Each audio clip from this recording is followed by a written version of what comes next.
E nessa primeira parte eu quero falar com vocês a respeito da autoridade bíblica.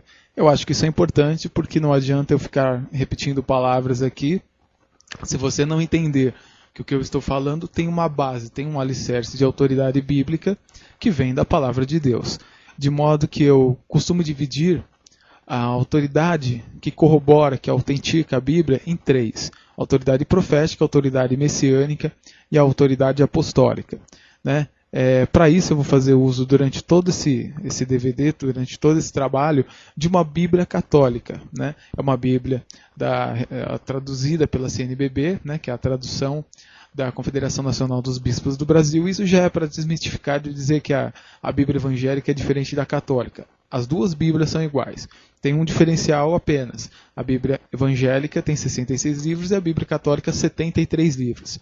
Até a Reforma Protestante, as Bíblias elas eram iguais. Depois da Reforma Protestante, por motivos políticos, o Vaticano acrescenta, né, na Bíblia mais 7 livros, porque esses livros davam alguma base para sustentar a doutrina que eles haviam criado, e isso para combater a Reforma Protestante. Mas isso é um assunto para outro DVD. Vamos prosseguir aqui no nosso caso, que é o título do nosso DVD, falando sobre a idolatria. A primeira autoridade que eu chamo está no livro de Josué, no capítulo 1, no versículo 8. Vai acompanhando na sua Bíblia aí, que eu vou ler aqui na Bíblia Católica. No capítulo 1, no versículo 8. Diz assim: não cesses de falar deste livro da lei. Isso Deus falando para Josué.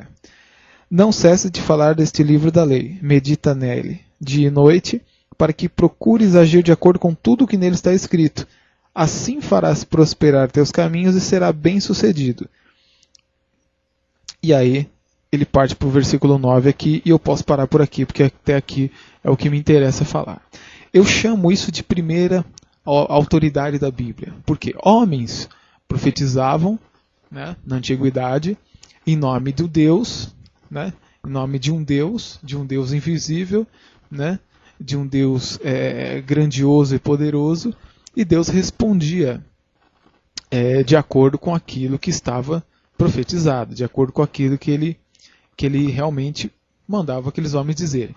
Então, aí que se tem a primeira autoridade. Por quê? Porque existiam muitos profetas falsos, profetas mentirosos, que diziam coisas que na verdade não aconteciam. E esses homens da Bíblia profetizavam porque profetizavam em nome de Deus. Então Deus cumpria aquela palavra, e aquilo foi ganhando respeito, aquilo foi ganhando autoridade, e a palavra daqueles homens foi crescendo diante da comunidade de Israel. Agora, a segunda autoridade que eu chamo é a autoridade messiânica. A autoridade messiânica a gente já conhece muito bem, que vem do nosso Messias, o nosso Senhor Jesus Cristo.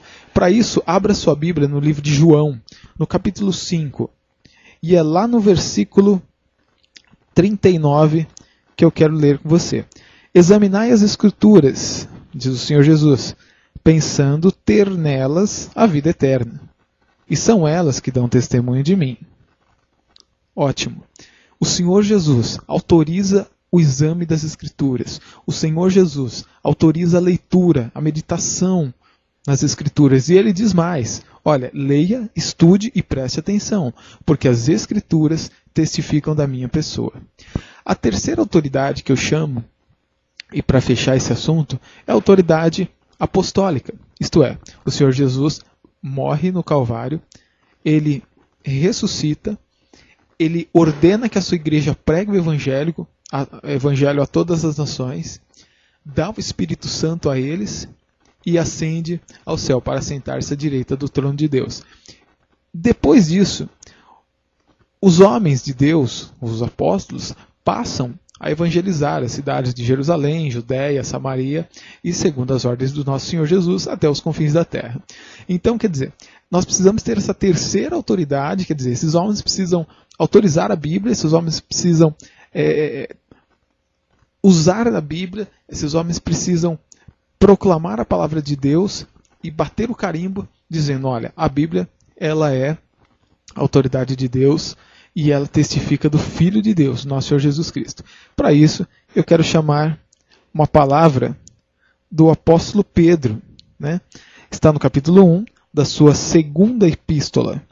E diz assim no versículo 20: pois deveis saber antes de tudo que nenhuma profecia da Escritura é objeto de explicação pessoal, visto que jamais uma profecia foi proferida por vontade humana. Quer dizer, as profecias não eram efeito de uma mente perturbada, ou não eram efeito de uma criatividade humana que dizia palavras em nome de Deus.